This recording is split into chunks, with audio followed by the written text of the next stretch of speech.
बच्चों, class 8th की maths की क्लास में आप सभी का एक बार फिर से स्वागत है बच्चों।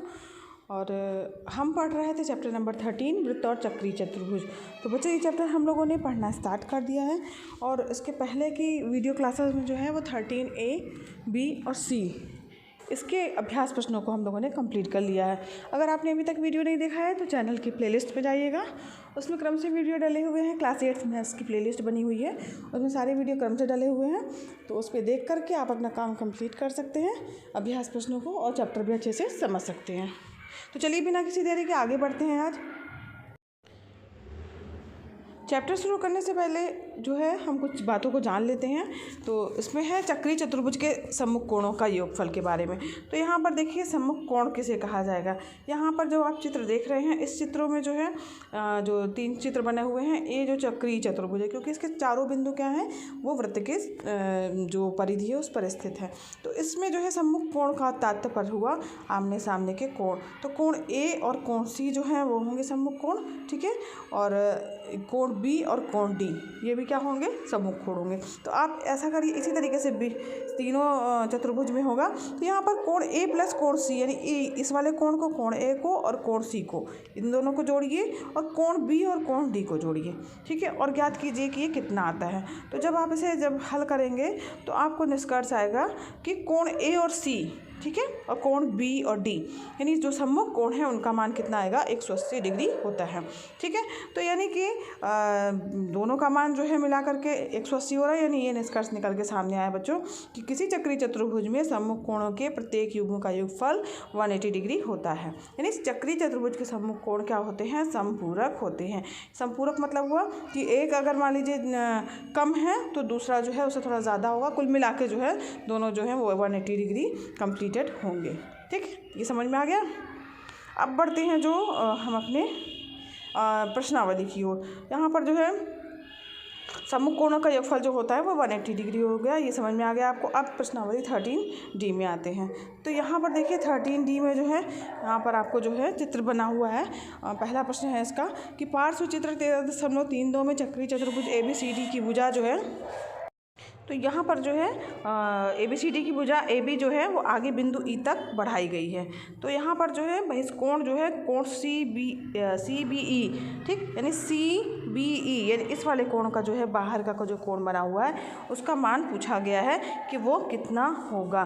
तो यहाँ पर देखिए कोण CBE जो है वो कितना होगा, क्योंकि यहाँ पर जो है CBE के लिए जो है, चूँकि चक्रीय चतुर्भुज का बहिष्कोण जो होता है यानी बाहर का कोण जो होता है वो शीर्षाभिमुख कोणों के योगफल के बराबर होता है, ठीक है। तो बाह्य कोण जो होता है शीर्षाभिमुख कोणों के योगफल के बराबर होगा, यानी कोण ये CBE जो है वो शीर्षाभिमुख कोण कौन से हैं, उसके सामने के कोण के योगफल के बराबर होगा, यानी 115 जो है वो है। ये कोण डी जो है उसका शीर्षाभिमुख कोण है तो उस कोण के बराबर होगा, यानी इसका मान कितना आ जाएगा, 115 आ जाएगा। अगले क्वेश्चन में बढ़ते हैं बच्चों। यहाँ पर जो है कुछ रिक्त स्थान भरने के लिए हैं। तो यहाँ पर पहला है जो चित्र बना हुआ है ABCD एक चक्रीय चतुर्भुज है, ठीक है। ABCD यहाँ पर एक विशेष बात की है कि AB जो है यानी ये भुजा जो है वो DC के या CD के समानांतर है, ठीक है। तो आपको बताना है कोण A प्लस D यानी ये वाला कोण प्लस ये वाला कोण जो है 180 डिग्री है, क्योंकि ये दोनों समानांतर हैं, तथा ये कोण कौन से हैं। तो जब इसको देख रहे हैं बच्चों, ये समानांतर रेखाएँ हैं और कोण A और कोण D जो कोण है वो क्या है, अंतः कोण है। ये कोण A और कोण D कोण कौन से हैं, अंतः कोण है। तो ये कोण क्या लिखिएगा आप, अंतः कोण है, अंतः कोण, ठीक है, अंतः कोण पहला हो गया आपका। इसलिए जो है इसके बाद नेक्स्ट दिया है कोण B प्लस कोण D बराबर 180 डिग्री है। तो ये कोण B और कोण D यानी ये वाला कोण B वाला कोण और कोण D वाला कोण, यानी ये दोनों कोण जो हैं उनका योगफल 180 डिग्री है। क्यों, अब क्योंकि अभी हम लोगों ने जस्ट बच्चों प्रमेय पढ़ी है कि चक्रीय चतुर्भुज के सम्मुख कोण जो होते हैं 180 डिग्री के होते हैं। तो सम्मुख कोण जो है ये क्या चीज़ है, कोण B और D सम्मुख कोण है। तो यहाँ क्या आ जाएगा आपका आंसर, सम्मुख कोण, ठीक है। इसके बाद दिया है कोण A बराबर कोण B, कोण A एंगल A बराबर कोण B, क्योंकि A प्लस D बराबर क्या है, A प्लस D, यानी A प्लस D बराबर है किसके, A प्लस D बराबर है किसकी, कोण B प्लस डी के। सम्मुख कोण जो है आपस में बराबर है, ए और डी 180 हैं और बी और डी भी कितने हैं 180 हैं, ऊपर के दोनों से निकल गया। तो यानी एंगल ए प्लस डी बराबर कितना हो जाएगा, कोण B plus D, B plus कोण डी। ठीक है, तो ये समझ में आ गया आपको। आगे बढ़ते हैं, नेक्स्ट प्रश्न की ओर बढ़ते हैं बच्चों। तीसरा प्रश्न है आपका, पार्श्व चित्र में बिंदु ओ वृत्त का केंद्र है। तो ये जीरो क्या है, वो ओ जो है वो केंद्र है। जीवा ए सी, यानी ए सी जो है वो क्या है, एक जीवा है। जीवा बी सी, ए सी बराबर है बी सी के, यानी ये ए और सी, यानी ये वाली भुजा आपकी और ये भुजा आपस में क्या है, बराबर हैं जीवा। ठीक है, तो ये एंगल ए सी बी और एंगल ए पी बी का हमें मान ज्ञात करना है। ए सी बी, ध्यान दीजिएगा, ए सी बी यानी ये वाला कोण आपका, और एंगल ए पी बी यानी इस वाले कोण को हमें ज्ञात करना है कि कितना होगा। तो यहाँ पर देखिए, अर्धवृत्त में स्थित कोण जो होता है क्या होता है आपका, समकोण होता है। इसलिए कोण ए सी बी ये कितना होगा आपका 90 डिग्री का एंगल हो जाएगा। क्यों, क्योंकि अर्धवृत्त में बना कोण क्या होता है, समकोण होता है। ठीक है, और ये भी कोण जो है उसके बराबर हो जाएगा ए पी बी के, क्योंकि वो भी अर्धवृत्त में बना हुआ कोण है, वो भी कितना होगा 90 अंश का हो जाएगा। ठीक है, अब यहाँ पर जो कि इसके अनुसार जो है प्रश्न में भी दिया हुआ जीवा ए सी जो है जीवा बी सी के बराबर है।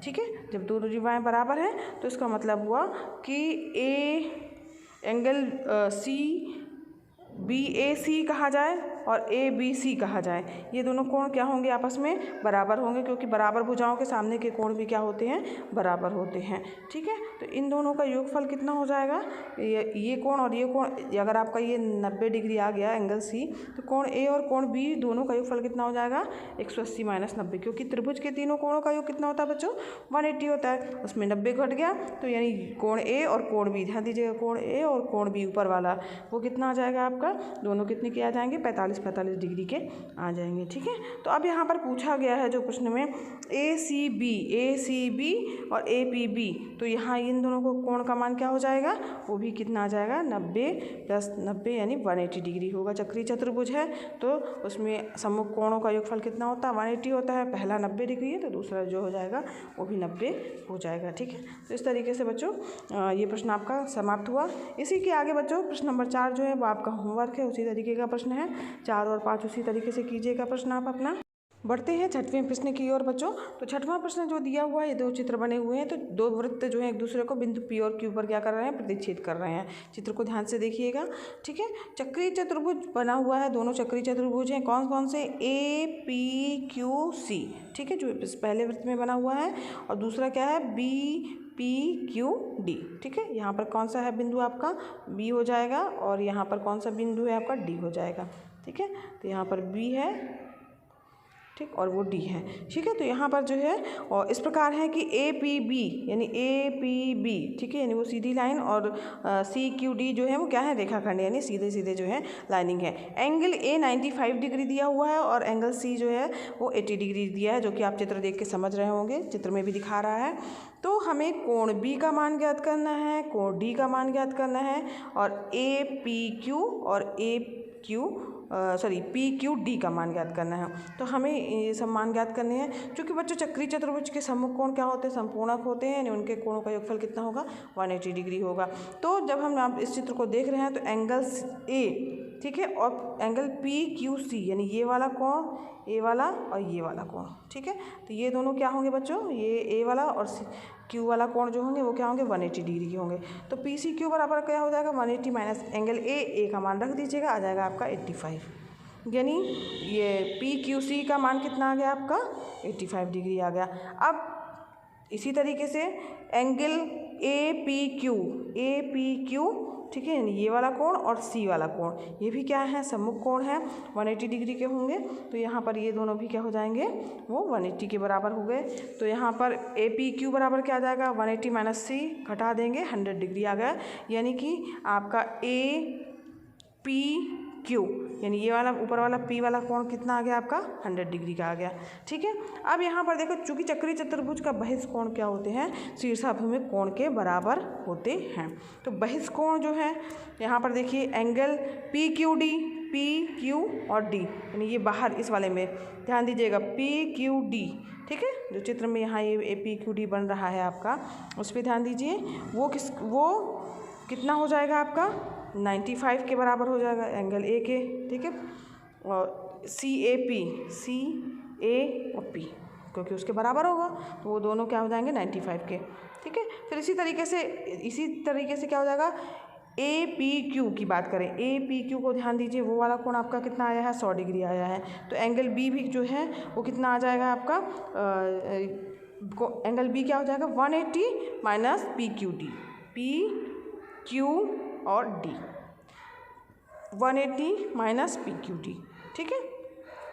तो अब वो उसका मान कितना आ जाएगा 180 में से जब आप घटाएंगे तो यहाँ पर PQD का मान कितना है आपका आया है 95 आया हुआ है, तो वो घट जाएगा 85 आ गया आपका, ठीक है। तो एंगल D इसी तरीके से एंगल D निकाल लीजिएगा।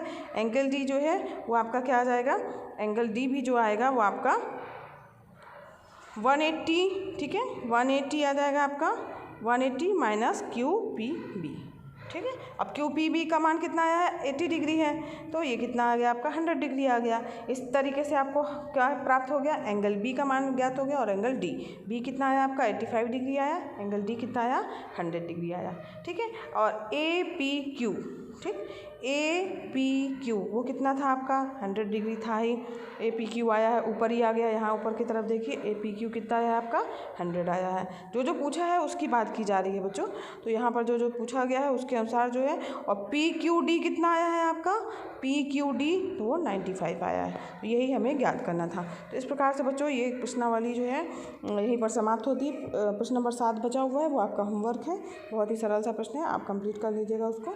तो इस प्रकार से ये चैप्टर हमारा यहीं पर समाप्त हुआ। अध्याय 13 भी पूरा आपका यहीं पर कंप्लीट हो गया है। और आज की वीडियो क्लास में बच्चों बस इतना ही। अगर पढ़ाना पसंद आ रहा हो तो वीडियो को लाइक कीजिएगा, चैनल पर नए हैं तो चैनल को सब्सक्राइब कीजिए बच्चों। और ये वीडियो क्लासेस फ्री हैं तो आप भी लाभ लीजिए, अपने फ्रेंड्स को भी शेयर कीजिए ताकि वो भी इसका लाभ ले सकें। धन्यवाद बच्चों, मिलते हैं नेक्स्ट वीडियो क्लास में जिसमें हम एक नया चैप्टर स्टार्ट करेंगे।